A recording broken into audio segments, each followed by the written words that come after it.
Ce jeudi, fête de l'Ascension, Jésus est monté au ciel. Monter au ciel, qu'est-ce que ça peut vouloir dire et quelles conséquences pour nous tous? Jésus est monté au ciel, c'est une façon de parler, bien sûr. On se souvient du premier homme envoyé dans l'espace, le cosmonaute russe Youri Gagarin, qui disait « J'étais dans le ciel, j'ai bien regardé partout et j'ai pas vu Dieu ».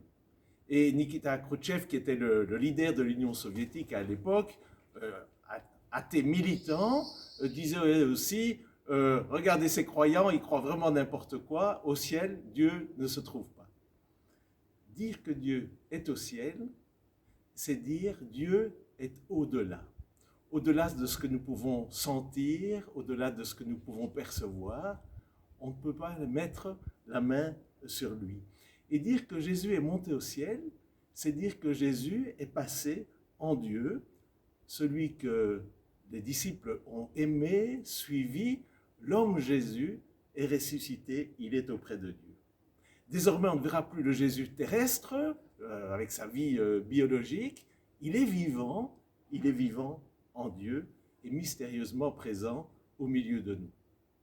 Quand Saint Luc dit que Jésus est monté au ciel 40 jours après Pâques, c'est une façon de dire, il faut que nous, ses disciples, nous puissions changer notre regard. 40 jours, c'est le temps de la conversion, du changement. Changer notre regard sur l'homme Jésus pour découvrir qu'il est vivant en Dieu, autrement présent au milieu de nous. Jésus n'est pas dans le tombeau, dans la mort, dans le passé. Il n'est pas dans les nuages vaporeux. Il est présent vraiment au milieu de nous. Et c'est ce que disent les deux hommes en blanc que les apôtres voient au moment de l'ascension. Galiléens, pourquoi restez-vous là, regardez le ciel? Jésus reviendra comme il a disparu, comme il est monté en Dieu, de la même manière, c'est-à-dire de manière imprévisible, mystérieuse. Qu'est-ce qu'ils vont faire alors les disciples? Ils vont se retrouver avec la Vierge Marie pour prier et attendre l'Esprit Saint. Nous, qu'est-ce que nous pouvons faire? Eh bien, pour nous, la fête de l'Ascension, c'est renoncer à avoir Jésus sous la main. C'est un deuil à faire. Non, il ne sera pas là devant nous pour que nous le suivions comme des moutons. La manière de Jésus d'être bon pasteur, c'est autre chose.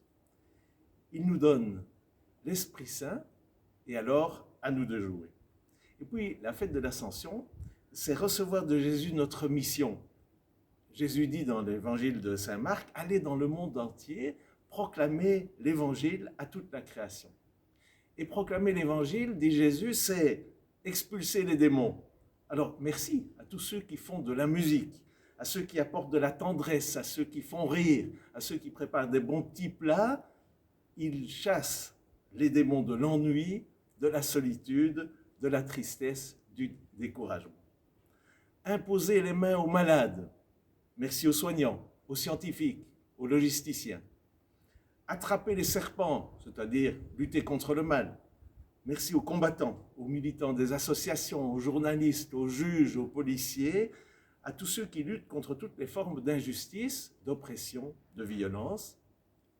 Proclamer l'Évangile, c'est aussi parler des langues nouvelles, dit Jésus. Alors, merci aux artistes, aux enseignants, aux créateurs, aux entrepreneurs qui mettent leur talent au service de tous et qui préparent ainsi un monde nouveau. Bonne fête de l'Ascension. Préparons-nous à recevoir chacun, cette année encore, une bonne rasade, une bonne coulée d'Esprit Saint. Salut à toutes et tous.